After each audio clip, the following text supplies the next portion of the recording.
One day I was learning to spell my name, and I cracked it once. I wrote my proper name because it's Xavier. So I was like, cool, this is me. I want to show my dad, how can I do this? So I got a fork, went up to the Commodore on the right side, and I scratched my name into it. I never learned about our model history. Can't see the bruises and Selling them all these dreams and all Everything just slows down, eh?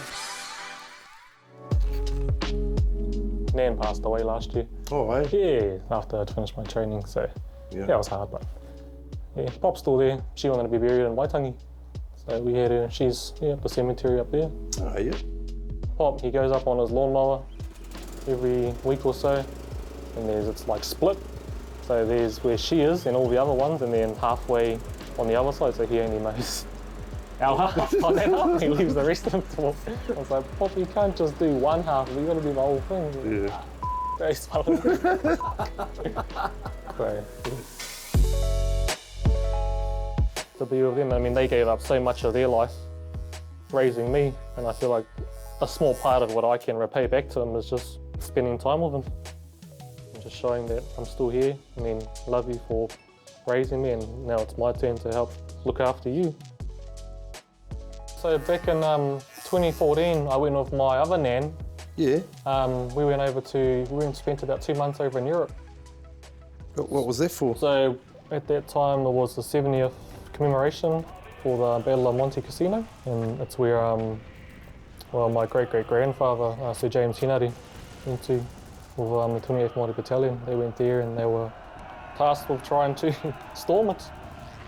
Got a family creed, I guess, or a saying. It's got service to your people before yourself.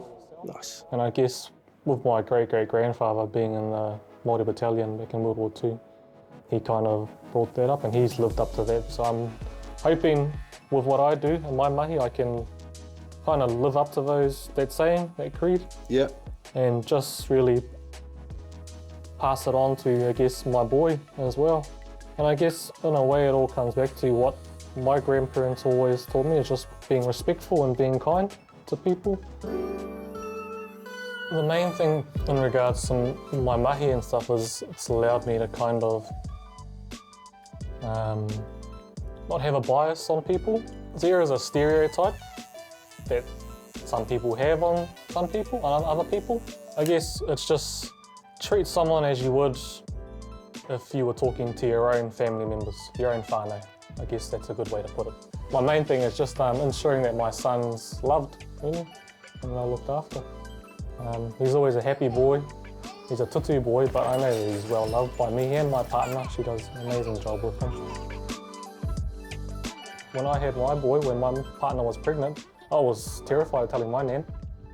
I was I guess a bit shamed that I was having a baby too young. I had heaps of things going on. I was going to train, had to go through that stuff. I was leaving her behind. And there was a lot of challenges.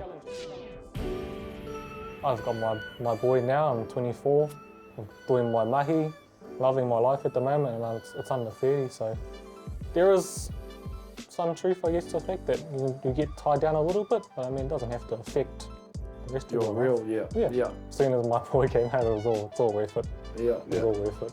Bit of a weird labour.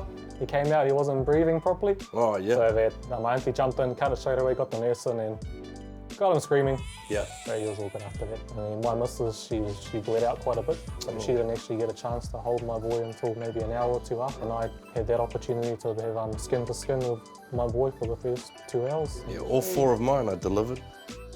She was on, when she was giving birth, I was looking, I was like, holy What is it? Yeah.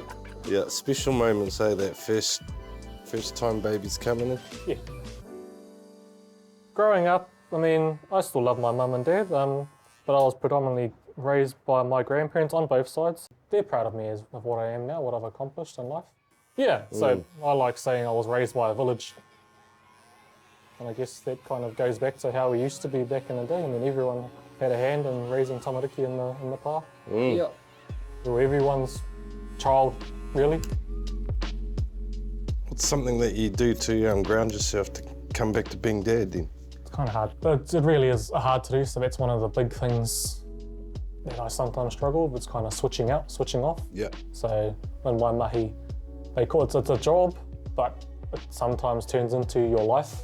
I mean, me having my son and my partners, it allows me to have that, get time to switch off, just have a yarn with my bros. But even when I yarn with them, they're always curious about my job and what I'm doing.